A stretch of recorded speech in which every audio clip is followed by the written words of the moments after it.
50 लाख रुपए जीत चुके थे और बारी थी 1 करोड़ रुपए के सवाल का सामना करने की। 50 लाख रुपए जीतने के बाद सवाल 1 करोड़ रुपए का सामने आया और एक लाइफलाइन बची हुई थी।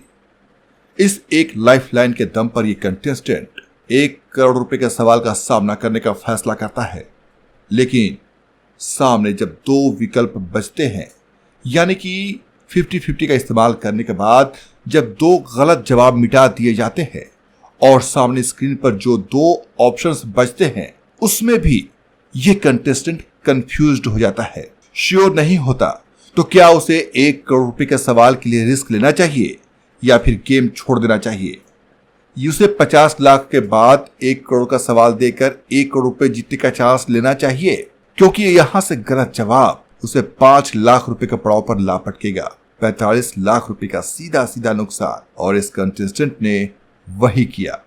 केबीसी के 17वें सीजन में कई सारे एपिसोड ऐसे आए जिसने जमकर सुर्खियां बटोरी।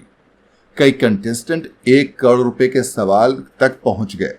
हालांकि इनमें से कुछ को छोड़कर अधिकांश 1 करोड़ रुपए के सवाल का जवाब देने में नाकामयाब रहे।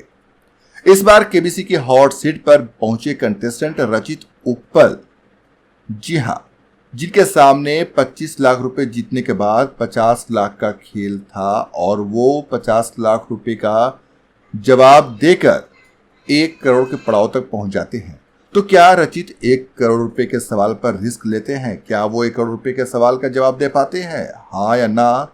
सब बताएंगे आपको अपनी इस वीडियो में। बने रहिए हमारे साथ, देखते रहिए आपका अपना प्यारा यूट्यूब चैनल। और अगर अभी तक आपने हमारे यूट्यूब चैनल को सब्सक्राइब नहीं किया तो इसे सब्सक्राइब कर लें।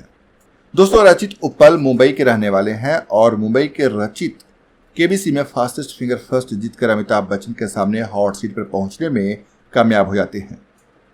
अमिताभ बच्चन ने रचित से 25 लाख रुपए का सवाल पूछा। 25 लाख रुपए के लिए जो सवाल था वो मैं आपको बताता हूं। 25 लाख रुपए के लिए सवाल था, 2025 में राष्ट्रीय फिल्म पुरस्कार जीतने वाली सबसे कम उम्र की व्यक्ति कौन बनी? ए. त्रिशा ठोसर, बी. हर्षाली मल्होत्रा, सी. सारा अर्जुन या डी. जायरा वसीम। अब ये सवाल सुनकर रचित थोड़े कंफ्यूज्ड हो गए और उन्होंने इस सवाल का जवाब देने के लिए ऑडियंस पोल लाइफलाइन का इस्तेमाल किया। और फिर आप जानते ही हैं कि ऑडियंस भी अगर कभी कभी छोड़ दिया जाए तो अक्सर गलती नहीं करती। जी हाँ, एक आध बार गलती हो चुकी है जहां से ऑडियंस ने हॉट सीट पर बैठे कंटेस्टेंट को बाहर का रास्ता भी दिखा दिया है। लेकिन यहां पर ऑडियंस ने ए. त्रिशा ठोसर को सबसे ज्यादा वोट किया और इसके बाद रचित ने ए. त्रिशा ठोसर को लॉक कर दिया। त्रिशा ठोसर उन्होंने जब लॉक कर दिया तो वो सही जवाब था। इसके बाद अमिताभ बच्चन उनकी निजी जिंदगी के बारे में बातचीत की। यानी आप जानते हैं कि अमिताभ बच्चन कंटेस्टेंट के साथ घुल मिल जाते हैं वो भी, और कंटेस्टेंट को ये फील नहीं होने देते कि वो इतने बड़े शहंशाह के सामने बैठा है। अब उनसे पूछते हैं कि वो अभी पिता बने हैं, यानी कंटेस्टेंट रचित अभी पिता बने हैं, तो क्या उनको नींद आती है? तो कंटेस्टेंट ने कहा कि उनकी लाइफ बदल गई है। घर में जब तीसरा मेहमान आया तो इसके बाद उनका जो जीवन है वो बिल्कुल से चेंज हो गया है। उन्होंने अपनी पत्नी को धन्यवाद दिया और कहते हुए बताया कि वो बच्चे का ध्यान रखती हैं। उनके मुताबिक काम का बोझ बढ़ गया है और घर का काम भी। फिर इसके बाद गेम आगे स्टार्ट होता है और बारी आती है 50 लाख रुपए के सवाल की। 50 लाख रुपए के लिए सवाल था, इनमें से किस खनिज को अपना वर्तमान नाम फ्रांस के एक गांव से मिला है जहां इसकी पहली खोज हुई थी? ए. मैग्नेनाइट, बी.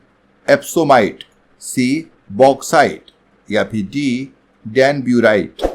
अब ये सवाल काफी कठिन था, लेकिन रचित ने इसका जवाब देने के लिए उन्होंने गेम से क्विट करने का फैसला नहीं किया। पहले बता दूं आपको, क्योंकि ये 50 लाख रुपए का सवाल था। अब उन्होंने इसका जवाब देने के लिए संकेत सूचक लाइफलाइन का इस्तेमाल किया, जो कि इस बार केबीसी में लॉन्च किया गया है। और फिर जवाब में ऑप्शन सी चुना। जी हाँ, ऑप्शन सी में क्या था? ऑप्शन सी में बॉक्साइट था और ये बिल्कुल सही होता है। अब इस तरह से वो जीत जाते हैं और फिर अब वो पहुंचते हैं 1 करोड़ रुपए के सवाल पर। यानी 1 करोड़ रुपए का सवाल रचित से पूछा जाता है। उनके सामने सवाल आता है 1 करोड़ रुपए के लिए। अब तक का सबसे गहरे पानी के अंदर बचाव कार्य 1973 में हुआ था और इसमें लगभग आधा किलोमीटर पानी के अंदर किस पनडुब्बी में फंसे 2 लोगों को बचाया गया था? ए. कोनसूरे, बी. पीसिस थर्ड, सी. DSV-2 एल्विन या फिर डी. नेपच्यून 4। अब ये आप जान रहे हैं कि ये सवाल 1 करोड़ रुपए के लिए था। अगर रचित इस सवाल का गलत जवाब देंगे तो वो सीधा नीचे गिर जाएंगे। 50 लाख रुपए वो जीत चुके हैं, तो अब उनके सामने काफी मुश्किल था। इसके लिए रचित अपनी आखिरी लाइफ लाइन का इस्तेमाल करते हैं और वो 50-50 का लाइफ लाइन जो बची थी उसका इस्तेमाल करते हैं।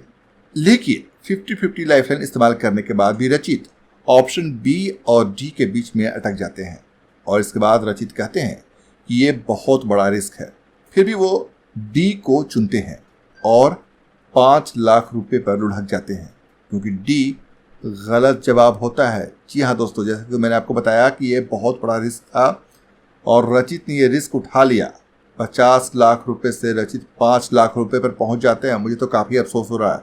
वैसे आपको अफसोस हो रहा तो कमेंट करके बताइएगा, लेकिन मुझे अब सोचिए अगर कोई आदमी 50 लाख रुपए जीत चुका हो, उसके सामने एक हाथ में 50 लाख रुपए है कि आप या तो 50 लाख रुपए लेकर घर जाओ और दूसरे हाथ में 1 करोड़ रुपए का लालच है, ऑफर है कि आप इस सवाल का जवाब देकर 1 करोड़ रुपए पा सकते हो।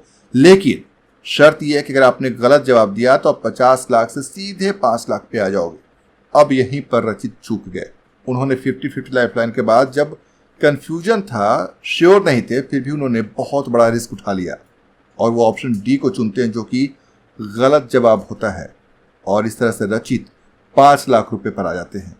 अब अमिताभ बच्चन भी कहते हैं कि बेहतर होता कि आप गेम क्विट कर देते क्योंकि इसका सही जवाब बी यानी पीसिस थर्ड होता है। तो दोस्तों इस पर आप क्या कहेंगे? मुझे तो बहुत अफसोस होता है क्योंकि कहाँ 50 लाख कहाँ 5 लाख, 10% पे आ गया मैं। 50 लाख से बहुत चीज़ें बदल सकती थी। अगर मुझे उस पड़ाव पर पहुंचकर सवाल का जवाब सही पता नहीं होता तो मैं तो कतई रिस्क नहीं लेता। मैं 50 लाख से ही गेम को क्विट कर देता और 50 लाख रुपए लेकर वापस लौटता। लेकिन रचित, ये आपने क्या किया?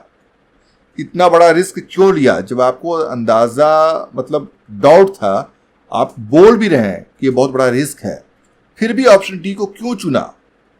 काश, खैर गेम था। और अब देखिए अमिताभ बच्चन भी कहते हैं, ऐसा वो अक्सर नहीं मतलब बहुत ही कम बोलते हैं, वो भी कहते हैं बेहतर होता कि आप गेम क्विट कर देते। तो दोस्तों इस बारे में आप क्या सोचते हैं? कमेंट करके जरूर बताइएगा। मुझे तो अफसोस हो रहा है लेकिन आप भी बताइएगा, आपके कमेंट का इंतजार रहेगा। और प्लीज़ हमारे यूट्यूब चैनल को सब्सक्राइब कीजिएगा, वीडियो लाइक करें, शेयर करें, कमेंट करें। मिलते हैं अगले वीडियो में नई जानकारी के साथ। तब तक के लिए नमस्कार।